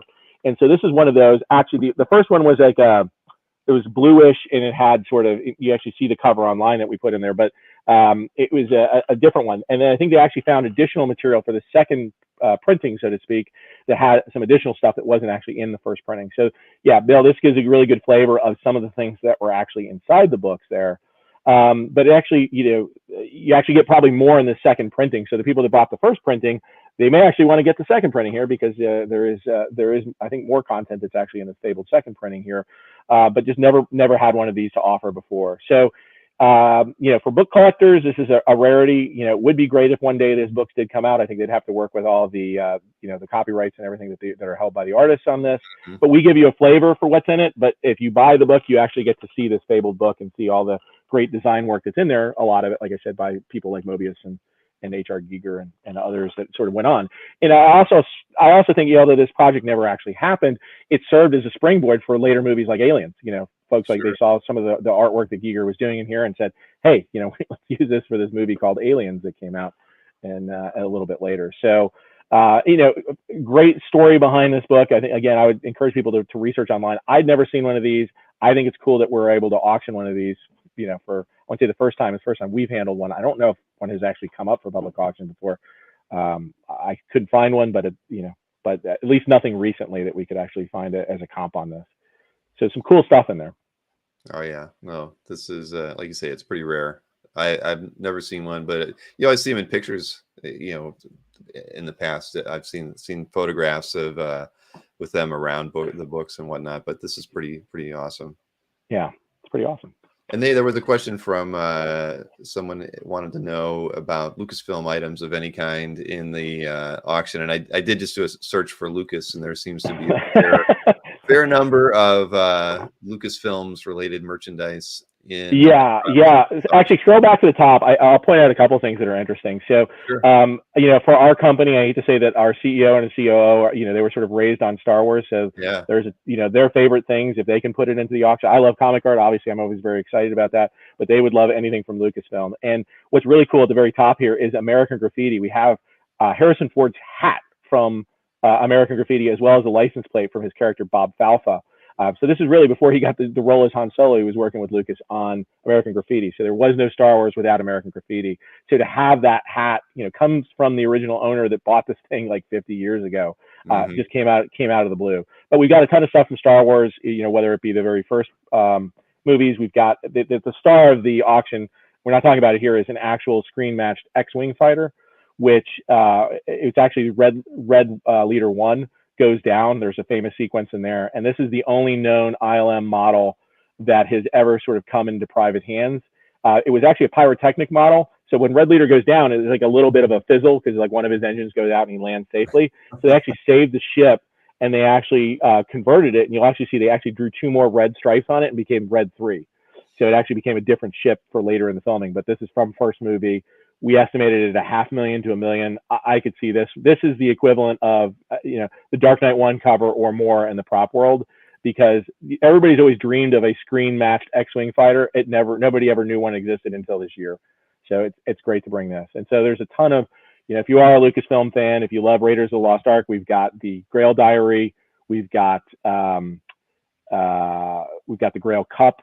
We've got, from Star Wars, just too many things to even mention on those things. But that's kind of our specialty, is the Lucasfilm stuff that's made it out there.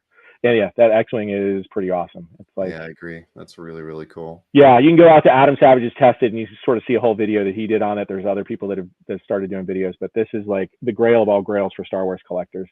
And we're just proud to be able to bring that to it. I didn't want to focus too much on that, but it is another side of the auction where it gets exciting when you really get to learn about props and costumes, because they are really the flip side of original art for movies and television shows.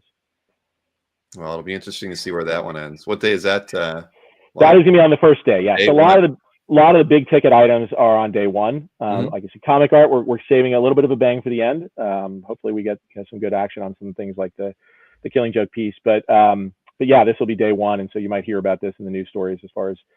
Hopefully, some of these prices will do well. Right. Well, I mean, they can create buzz for the rest of the auction too. I mean, realizing a good price for these up front. Yeah, I'll be curious to see where that one goes. Yeah. But yeah, get back to some more art.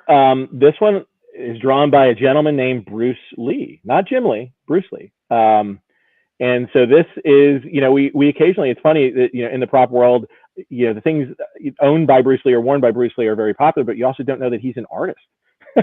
And this is an awesome, piece that he drew. I mean, look how good he is. You would never have known that Bruce Lee was such a delicate artist on this. So this was a piece, I may say more on there, but it's actually signed up here, Bruce Lee in green as well.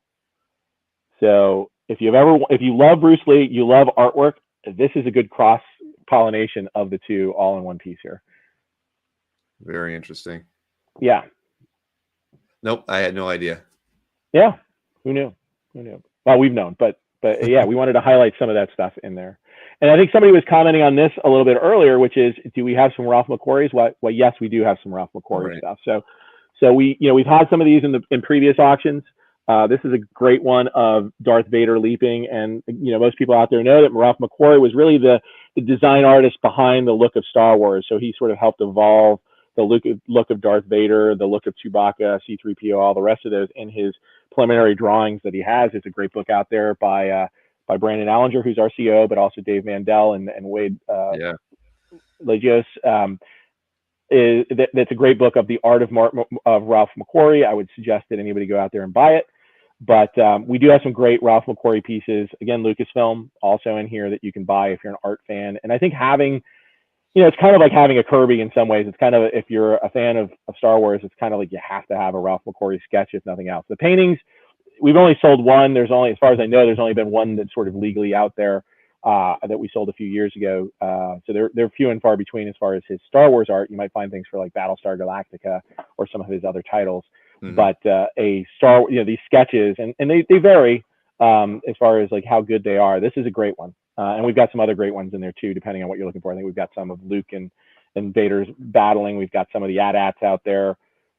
Just some great, if you're looking for some examples, a good variety of different Ralph McQuarrie pieces out there. Yeah, it's Where really your nice. place for Ralph I picked up McQuarrie. that book, by the way. I mean, it's I just had to. I'm not necessarily a fan or a collector of Ralph's work, but I mean, I just wanted that book. It was so beautifully put together. I mean, I had to have it. So yeah, I'd recommend anybody picking up that book if they're a fan of Star Wars. So yeah, some great stuff in there, and you really learn about the artist and sort of see the evolution of the characters if you're a Star Wars fan. So get it. It's 2-volume set in the U.S. I believe there's 1 volume if you go international. In some different markets, they actually printed a different version of it. But yeah, so another piece of, again, going back to Lucasfilm, since that was a question, we have this great piece, which is, I believe, from the 3rd movie. Again, we do have the Grail Diary and the Grail Cup, and this is a great piece of art that goes with it, which is the Leap of Faith, which was, for that he had to step out onto this ledge and didn't know it was out there, and then realized that there's this sort of invisible bridge on there. So this is an example of, again, sort of concept art that's out there from the 3rd Indiana Jones movie. A little bit dark. You got to catch it in the right light there to be able to see a lot of the detail on it. But, we have pieces like this. We have matte paintings that you use, which, sometimes used where they would put that in the background while they have, sort of cut out the artist in the foreground. right. We have art like that in there that's also cool to collect, as well as storyboards and other things. So look for a wide variety, but that's another great Lucasfilm piece. All right. More concept art. I wanted to show one that I thought was really cool from Edward Scissorhands. And so another cool thing, it's not in this case, but it's sitting in the case next to me, is we actually have one of Edward Scissorhands' hands. It's actually used for an insert shot. But this, as you got pointed out here, was an early, I think this is an early concept art. This is the tubular Edward Scissorhands. And this comes from an artist named Jack Johnson. We've got a number of Jack's pieces that are in the auction that actually came out of Jack's collection as well, but he was one of the artists that was working on Edward Scissorhands. So you've got this early version of Edward Scissorhands that was more like a robot Edward Scissorhands that was, I believe I think there's a sort of a backstory to how he gets the Scissorhands. It's been a while since I've watched the movie, but I just thought this was a really cool piece. And you got the Scissorhands, sort of there. You can sort of see the actual props themselves worked out as part of this concept art as well. So nice big piece. It is on vellum. What does it say? If we assume the world of human, I don't know. There's some notes from Jack on here just as far as the concepts around these things. So it's cool to study these things. You take a look at some of the images online. So, but really cool. We've got other images like this from other great films. A lot of things that Jack worked on, from say Jurassic Park to Flight of the Intruder to National Treasure. There's some amazing National Treasure things. If you like I think it's the Meerschaum pipe. We've got some of those designs that are by Jack that I was just surprised that he still had in his files. So some great pieces there, and more concept art that we have for those that might be more into superhero stuff. We actually have some from another artist named Doug Brody that were done for Thor. So if you Bill, if you want to buy your hammer back and you want some cool art to go with it, here's again sort of the Odin eye patch as they were sort of working out what the design might look like. And I was talking to Doug about this, and he's like, yeah. I was like, inspiration from Kirby on this? He's like, absolutely. So, very, very, very Kirby-esque influences relative to the early designs of that Thor movie. But here's another alternate version of the eye patch that only has sort of one thing, while the other one sort of had this V-shape design to it. So they sort of worked around different concept sketches for how to do the eye patch. And then again, if you buy the hammer, this is very cool because they had to work out, like, how does the hammer actually attach to Thor's belt? And so they had this like belt device that they had to create. And so this is working through the logistics of actually putting the costume together and sort of the attachments for Thor's hammer, which I think is just also very cool. Well, that's awesome. Yeah, a little bit of translating the comics that we love into practical, actual props and costumes for the movies that we also enjoyed as well. So gives you a little bit of a taste. So there's a lot of that type of stuff. If that stuff interested you, please check us out. I think we probably got the widest selection of that kind of stuff. But Bill, I haven't been watching the notes on the side as much as maybe you have there. is any questions that we would want to take about the auction? I didn't see any specific questions, just lots of comments on the art and even the movie art as well. So no, nothing major. I think I'm very excited to see where some of this stuff ends up at. That's for sure. I mean, that's the piece right next to you, especially the X-Wing, even though, that wasn't what we kind of came here to talk about today. And even the Dune book, I'm really curious to see where that's going to end up, given the history with the crypto people and whatnot. And I know that if I'm not, because I got your catalog in the mail the other day as well, or the book. I know it mentions that you're accepting cryptocurrency and whatnot as well. So that's a change in times past. That is, I mean, that's interesting. We started accepting, frankly, it's like we started accepting PayPal for some of our buy now transactions. We're just actually trying to be as flexible as possible, not intending, that we're going to necessarily attract a huge crypto crowd for it. It's just another option. And obviously, crypto's had its challenges on lately. But again, we try to make it as flexible as possible. Like I said, with the payment plans, we try to make it easy, as flexible as possible. And also, for those that are interested, you don't always have the money to do things. You can always consign pieces that we can, we will sort of do advances against credit that, things that you might consign to future auctions. So if there's a big ticket item that caught your eye today and you say, I must have that, we'll obviously consider, taking other pieces and giving you a, advanced credit against that, to bid in the auction as well. So please do contact us. You can either reach out to me directly if you'd like at chuck@propstore.com.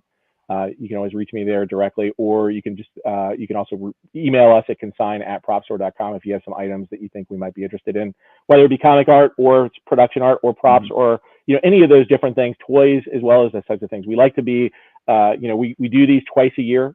This one's out of Los Angeles. The other one is based out of London. And what sometimes people like is the fact that we do sort of attract this international audience, and there might be things like Harry Potter that might be even a little bit bigger over in the UK, and we do get that UK audience looking at our auction because of that. So there are certain things that do better than others, but most of our buyers are frankly in North America. We do very well, and I think a lot of the stuff that you see behind us, as well as what's in the auction, is probably centered around a lot of properties that originated in America. But that's not the only place. And I didn't mention good old Gizmo, but as I did mention, and we didn't go over it from artwork, we've got a great painting from John Alvin from Gizmo that is the original poster art. So those folks that are poster art fans, there's stuff in here for you as well. Oh, there it is. That I think it's a huge piece.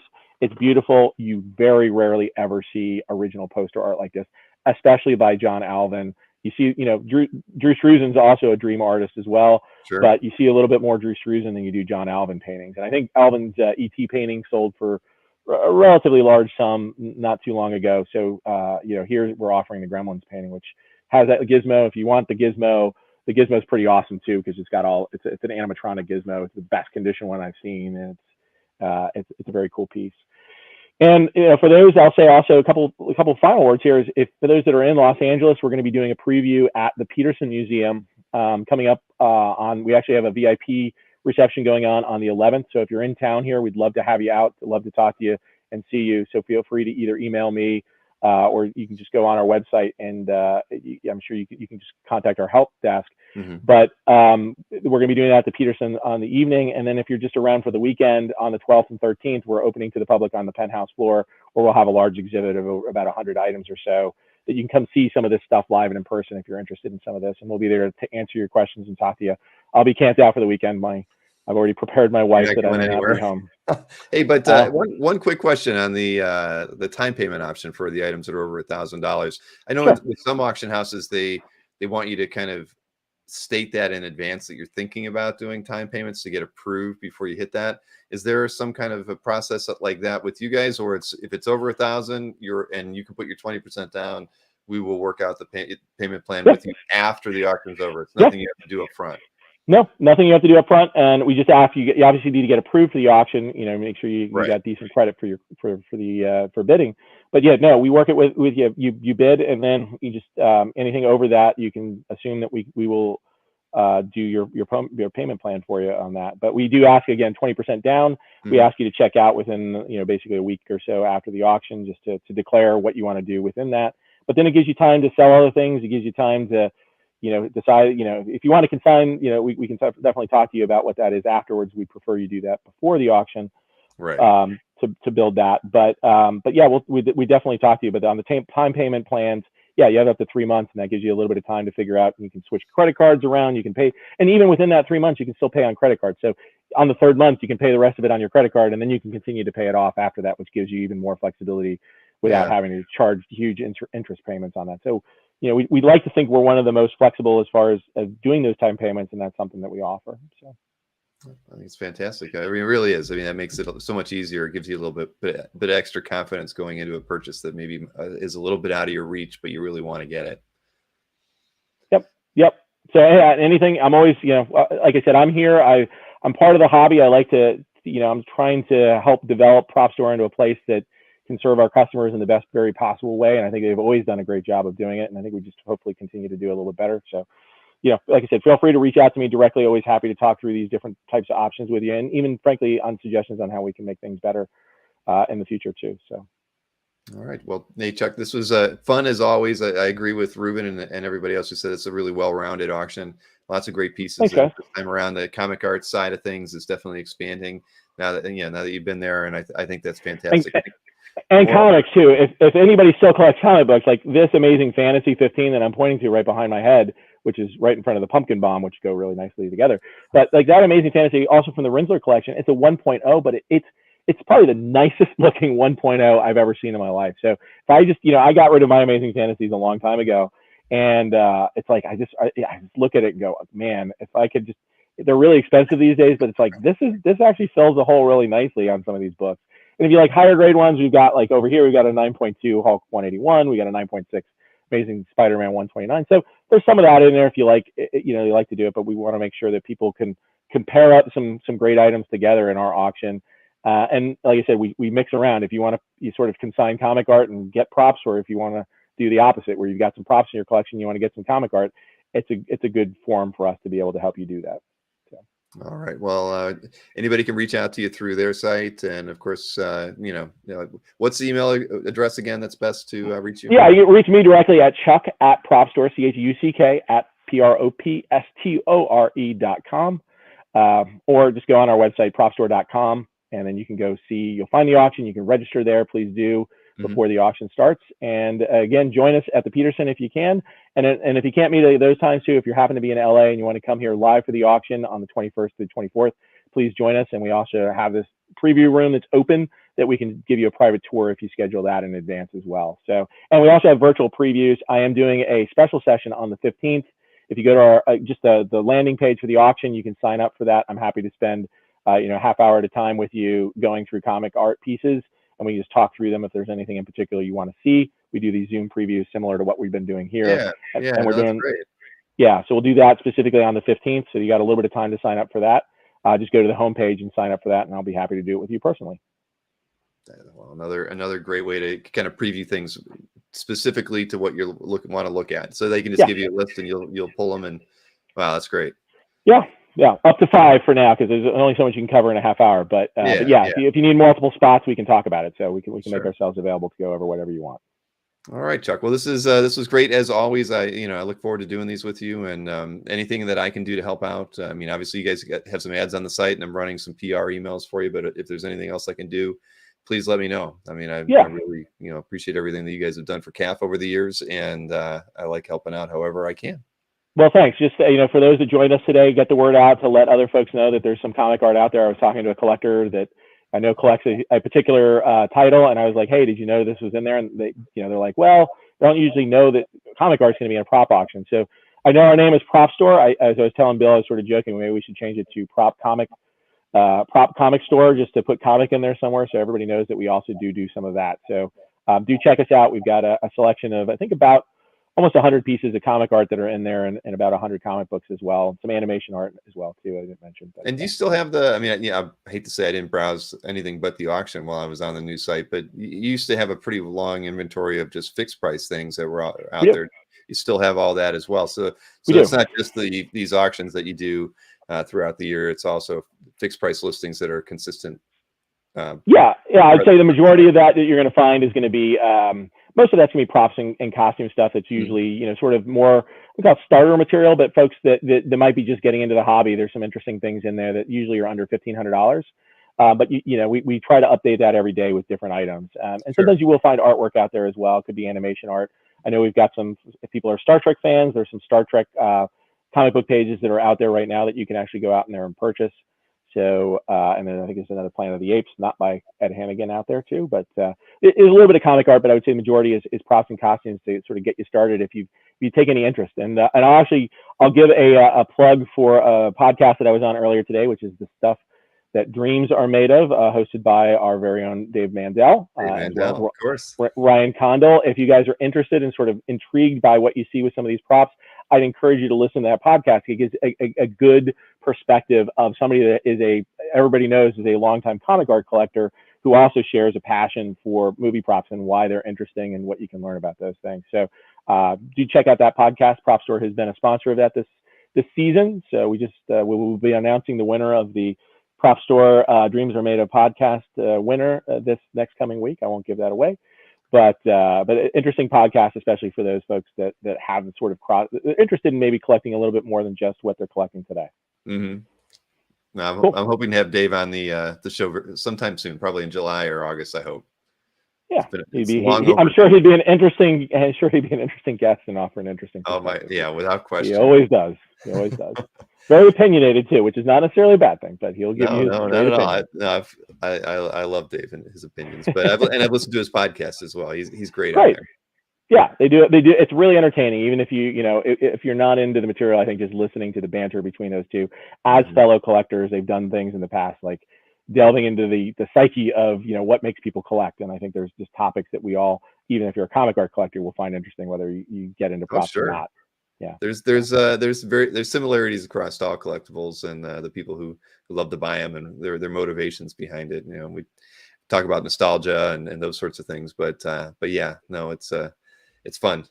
Oh, and one more plug I wanted to give, which is for Ed Hannigan. He's going to be doing a signing with CGC Comics with CGC coming up. So if you have comic books that you want to get signed by Ed, the announcement hopefully will go out in the next couple of weeks. I know they're still sort of working through some details. I wasn't aware of that. Okay. Yeah, but he will be doing an official signing with CGC coming up. We were hoping to coincide it with the auction here, but I think we still got to get the announcement out. But I'm going to give a little bit of an early leak of the announcement. If you've got a G.I. Joe 21 or a Spectacular Spider-Man 64 or whatever it is, one of these covers these cover prelims that you win in the auction, you can go ahead and get the comic book signed if you through the CGC signing when that happens. So stay tuned for that. More to come. All right, Chuck. Well, thanks again, and enjoy the rest of your evening. And thank your helper for being there with you throughout all this. I appreciate them doing that as well. I'll let him know. He's sitting over here. He's staying late. Thank you, Dan, is what they're saying. Making a little overtime tonight. All right. Well, have a great evening, and thanks again, Chuck. You can check out the auction over at propstore.com, and just click on the live auction link, and you can get over there and check out all the lots. And if you have any questions, you know how to get in touch with Chuck. Yep. It's been a pleasure, everyone. Good to see everyone, and have a good night. Have a good night.